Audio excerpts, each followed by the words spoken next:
Okay, guys, so I'm back with the second video here. 2:04 a.m. I'm doing it right. Okay, so we left off with the shielding and we had finished that. So the next thing that came up was this question about things that are isoelectronic.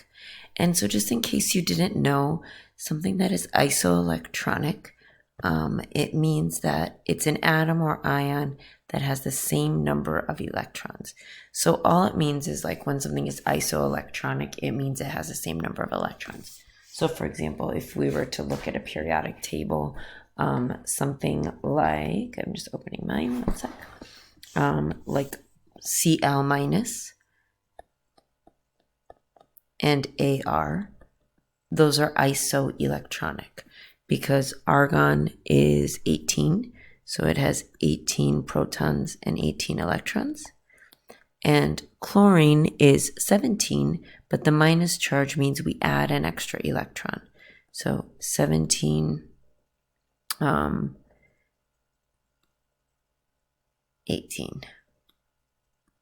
So it still has 17 protons, but now it has 18 electrons. So a chlorine atom, just Cl, would be 17 and 17, but a chlorine ion, which has a negative charge, that means we add an extra electron, is going to be 17, 18.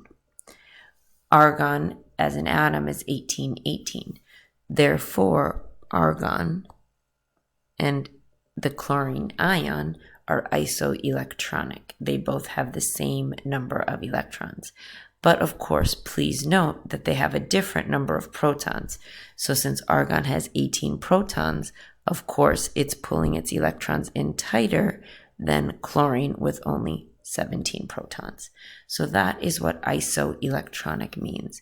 That came up in one of our worksheets, and I thought it was really quite a smart question. Let me just find that here. I think it was right here. Number 5, a student makes the following statement. I'm looking at this in case you can't tell. A student makes the following statement: since Ca2 plus and Ar and S2 minus are isoelectronic, their PES spectra are identical. Is this statement true or false? So Ca2 plus, Ar, and S2 minus. Okay, S is 16, Ar is 18, and Ca is 20. But Ca plus 2 means I'm going to take my 20 electrons and subtract 2, so 18 electrons. Argon has no charge, so it's just 18 electrons. Sulfur has a 2 minus charge, so I take the protons and I add 2. Isoelectronic because they have all the same number of electrons, but notice that they have a different number of protons. This means that their PES spectra are not going to be identical because their binding energies will be different. Since calcium 2 plus has 20 protons, all the binding energies for all of the peaks for calcium are going to be higher because there's more protons. All of the binding energies for the sulfur ion are going to be less because it has the least number of protons, and the binding energies for argon will be in the middle. So isoelectronic means the same number of electrons, but remember that it does not mean the same number of protons. Okay, cool. Hopefully that was helpful there. That took care of the isoelectronic thing. Here, when I wrote down shells and subshells, I just wanted to remind you that the whole reason we are looking at photoelectron spectroscopy, or PES, is because it is the experimental evidence that we have that electrons stay in these shells and subshells. And by shells and subshells, I mean shells are the energy levels, energy level 1, 2, 3, 4, 5, 6, 7. And the subshells are the orbitals, which are SPDF. So remember that it is the printout that really tells us there's a difference between a 1s and a 2s. It's the printout from the PES that tells us that there's a difference between a 2s and a 2p.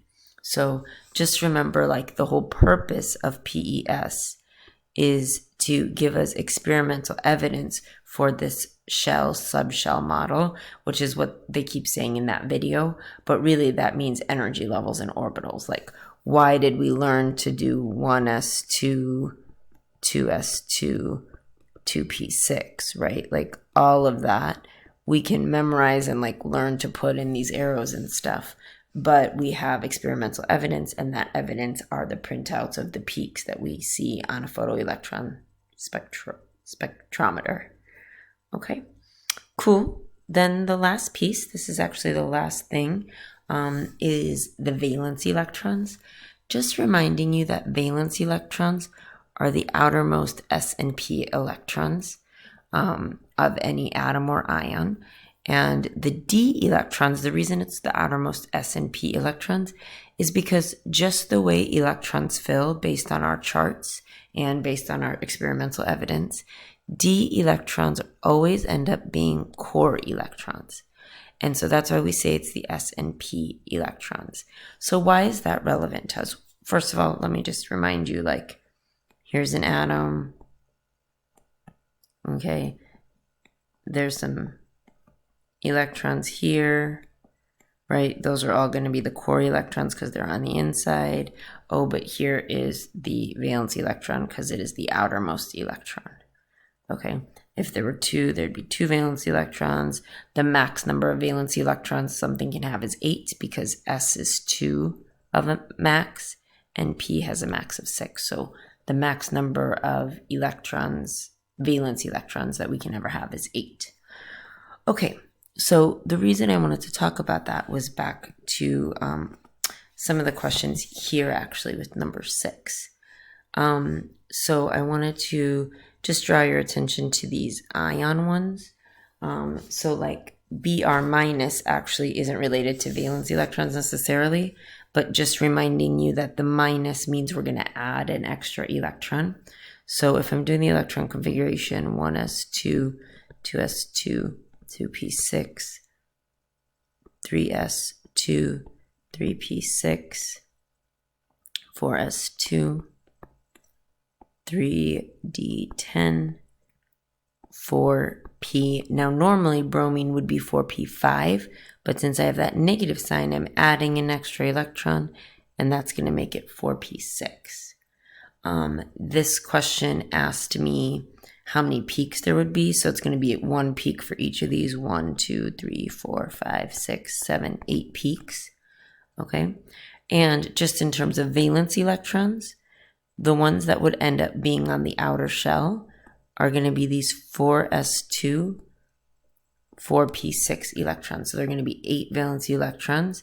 These d electrons are going to be core electrons. Note that they're on the 3 energy level. So they're actually 1 shell in or 1 energy level in. So those aren't going to be valence electrons. The ones I have circled are going to be the valence electrons. Okay, cool. So let me just erase this so I can make space because I wanted to take a look at Zn2 plus. Okay, Zn2 plus is 1s2, 2s2, 2p6, 3s2, 3p6, 4s2, 3d10. Okay, now 3d10 is Zn, not as an ion yet. So this is the electron configuration of just a zinc atom. Okay, again, remember I'm doing this not by filling in the chart, but just by looking at the periodic table.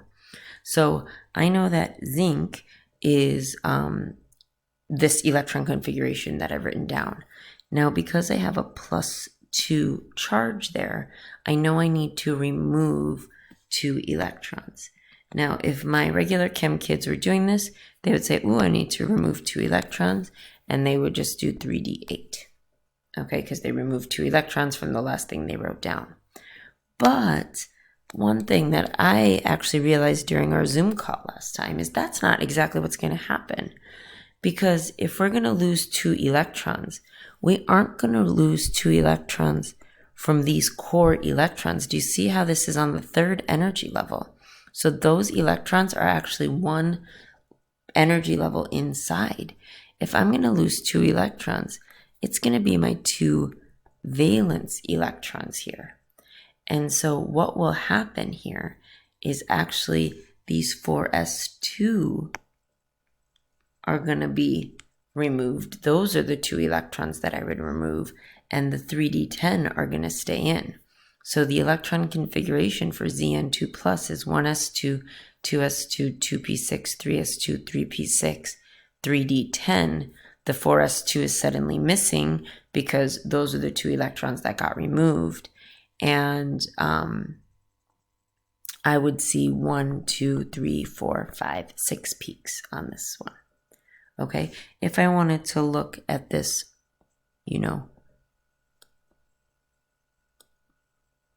like this, 1s2, 2s2, 2p6, 3s2, 3p6. Okay. And then it would be, if it was zinc, right? Then there'd be 4s2. I'm just going to add that back again. 4s2, 3d10.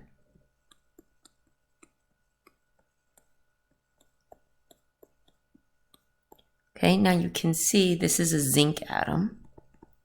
You can see if I'm going to remove 2 electrons, if I'm going to lose 2 electrons, I'm going to lose these outer 2 electrons. They're furthest away from the nucleus, which means their binding energy is the lowest. Oh, better stop this video soon.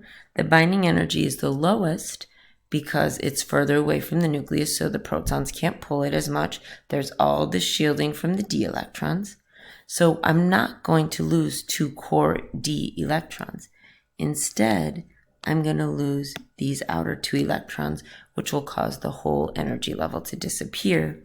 And now it's become Zn2 plus. Okay, cool.